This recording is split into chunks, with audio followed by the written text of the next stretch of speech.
sério, né? Porque eu estou sendo gravado, então tem que cuidar o que fala. Bom dia para todas vocês. É um prazer, um privilégio, uma responsabilidade compartilhar essa meditação que vai continuar o nosso concílio dentro desse grande tema que já vem sendo conversado há 5, 6 anos, que é a Igreja de Deus para o mundo de Deus. Nós já tivemos essas conversas outras vezes, então algumas coisas já devem estar já bem marteladas ou solidificadas nas nossas mentes e no nosso espírito e no nosso fazer cotidiano.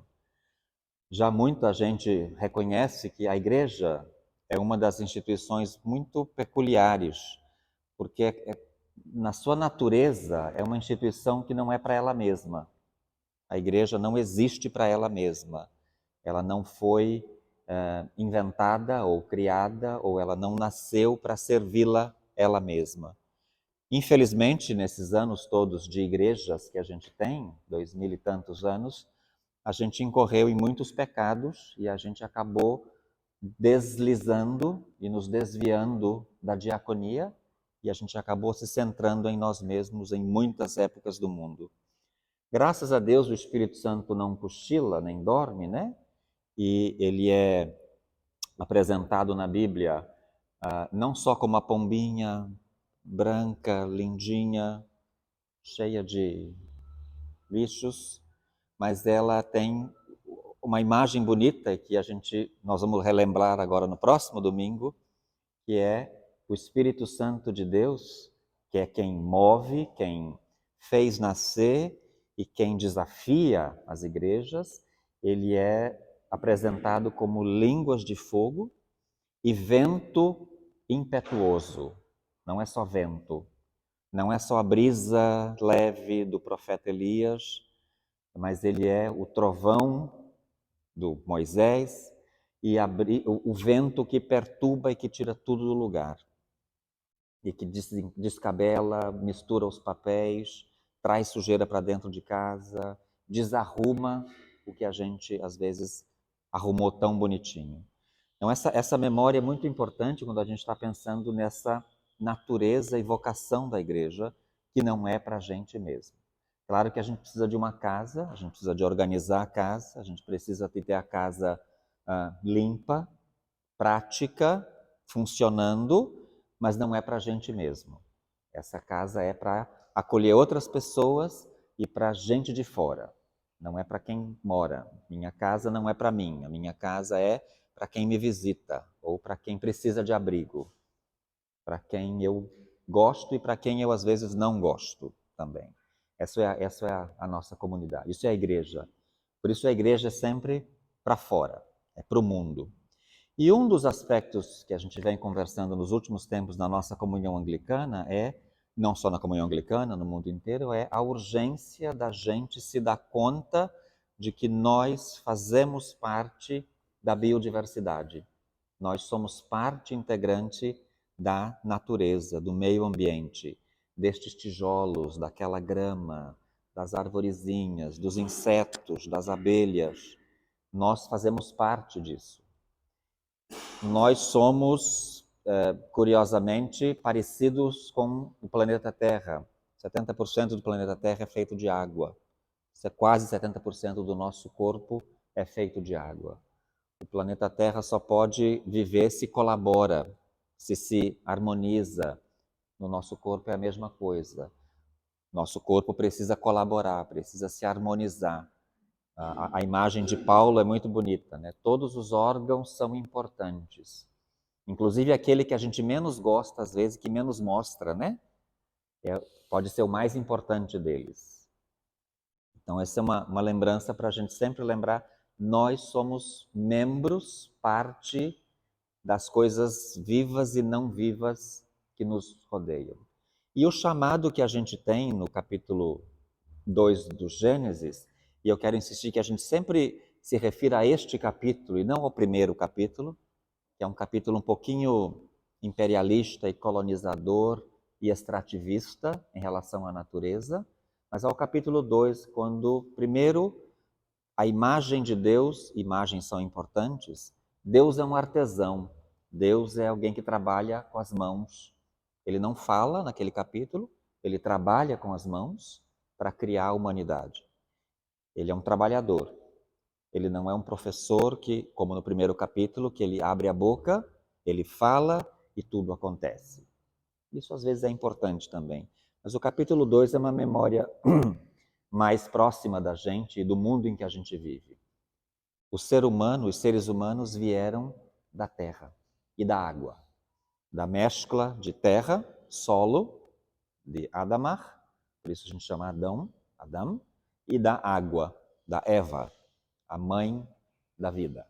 Isso é a Eva. A Eva é a água. E a água com a terra, que é a lama, fez a gente nascer. Nós somos, se a gente fosse traduzir literalmente, nós somos as pessoas terrosas. A gente é feito de terra, de lama, né? De sujeira, inclusive, né? A gente não é muito limpinho naturalmente. A gente é lamacento. A gente é pegajoso. A gente deixa marca por onde passa. Isso é a lama. A gente atrapalha as casinhas muito limpas. A gente nasceu para isso. E no versículo 15, a vocação que Deus nos convoca é cuidar, proteger, plantar, desenvolver. O texto lá diz cuidar e guardar. Então, nós somos chamados a cuidar da natureza. A natureza não é nossa propriedade.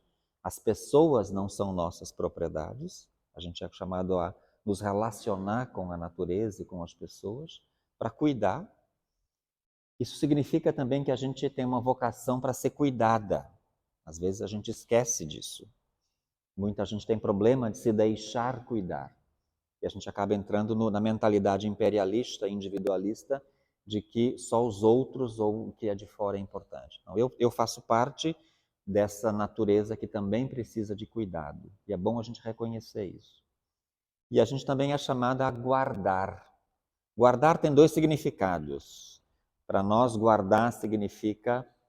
é um outro jeito de você cuidar das coisas. Mas em italiano é bonito que italiano guardou a tradução muito bonita. Guardar em italiano é velar, é olhar para. Então a gente também é chamado a velar pela natureza, olhar para a natureza, ver a natureza. É bonito, não sei se vocês assistiram aquele filme Avatar. O filme Avatar empresta da tradição africana o cumprimento. Lá no filme Avatar, o cumprimento é eu te vejo. E a gente é chamado a ver a outra pessoa. Não ver só de ver, porque eu tenho capacidade de visão, mas de reconhecer a outra pessoa e a natureza. Isso é guardar. E a Conferência de Lambeth fez um chamado para a gente muito importante, que é o chamado para a gente cuidar e guardar o meio ambiente e lutar para que a justiça ambiental aconteça. São dois aspectos muito distintos, do mesmo jeito como a questão de gênero é muito distinta. E lutar pela justiça ambiental é mais complicado do que guardar e cuidar do meio ambiente. Exige mais da gente. Quando a gente fala de lutar contra a violência contra mulheres, eu não imagino alguém que seria contra lutar contra a violência contra mulheres e meninas. Mas quando a gente fala de justiça de gênero, aí já vê um monte de gente com problemas sobre justiça de gênero. Justiça de gênero é um pouquinho mais complexa. É a mesma coisa o meio ambiente, né? A natureza. Lutar para proteger e salvaguardar a criação, eu não imagino que muita gente seria contra. Tem gente contra, né? A gente sabe disso, as companhias extrativistas, certos governos, certas pessoas individualistas, mas é um tema comum. Agora, lutar pela justiça ambiental é uma coisinha um pouquinho mais complicada. E a Conferência de Lambeth, os bispos, as bispas e os cônjuges, as cônjuges que estiveram lá, nos chamam para entrar nesses dois caminhos, que é lutar pela justiça ambiental e cuidar e salvaguardar a criação. E eu queria só ler a introdução e o chamado que é feito, que eu acho que pode ser uma memória boa para o nosso concílio também. A introdução do chamado diz assim: nós fomos agraciadas com uma beleza de tirar o fôlego. desse mundo em que a gente vive, de uma abundância impressionante e de uma interconexão natural e profunda. Esse é o mundo que Deus declarou bom, belo e que Ele ama. E nós somos chamados a sermos essa presença divina neste mundo. A gente é para ser uma parábola de Deus. Só que esse mundo já há muito tempo está em crise. As mudanças climáticas, a perda da biodiversidade e a poluição generalizada ameaçam tanto as pessoas e também onde as pessoas vivem, o nosso planeta, a nossa casa comum. É interessante, às vezes a gente fala assim, eu vou jogar fora o lixo. Não tem jogar fora, não tem um fora. Eu vou jogar, essa palavra não devia existir. A gente não joga fora, porque se eu jogo em algum lugar é na minha casa. Eu estou jogando na minha casa, não tem um fora. Essa consciência é muito importante da gente lembrar, e no nosso concílio também. Por isso, lixo, dejetos, reciclagem, reuso, uso responsável são temas muito importantes para a gente sempre ter na cabeça. Também a pobreza, a desigualdade, a injustiça e os conflitos diversos fazem mal, ameaçam as vidas de milhões de pessoas e ameaçam o planeta como tal. Ainda assim, esse é o mundo onde Deus nos chama para viver e para responder. E Deus nos chama a ser, e aí é bonito a frase que o Justin Welby usou e que está no chamado, que é: nós somos as pessoas da Páscoa. Nós somos as parteiras da esperança. E é bom lembrar o Paulo Freire, que inventou um verbo que em português não existia, né? Que é esperançar. Existem em outros idiomas, mas em português, espanhol, as línguas latinas não existiam. E o Paulo Freire inventou esse verbo, ele verbalizou a esperança, que é esperançar. Na carta de Paulo aos Romanos, diz assim: o sinal do cristão e da cristã é esperar contra toda a esperança. É a gente sempre ser militante, isso é esperançar. E a gente responder como pessoas pascais, pessoas que testemunham e que nunca perdem a esperança. E não perder a esperança significa ser militante, ser ativista, fazer alguma coisa, por pequeno que seja. Do economizar água a xingar o governo porque não está fazendo nada contra a matação das florestas. Então, de pequenas ao macro, a gente precisa sempre fazer alguma coisa. E como diz a primeira carta de Pedro, nós todas somos chamadas a sermos amantes mutualmente, a nos amar mutualmente. E o texto fala de amor, mas se a gente fosse traduzir melhor, a gente é chamada a ser amante. A gente é chamada a ser gente que está muito apaixonada e que faz coisas que normalmente a gente não faria. Quem se apaixona sabe disso, né? Quem se apaixona faz coisas que normalmente não faria. Inclusive quebra regras, quebra normas, desobedece, porque o amor é muito importante da gente manter.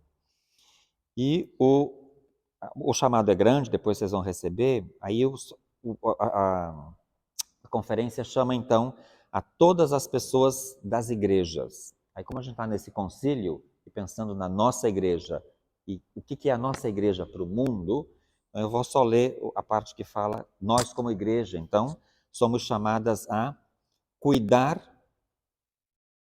com muito carinho dessa maravilhosa criação de Deus, reconhecendo essa profunda interdependência de todas as vidas na Terra.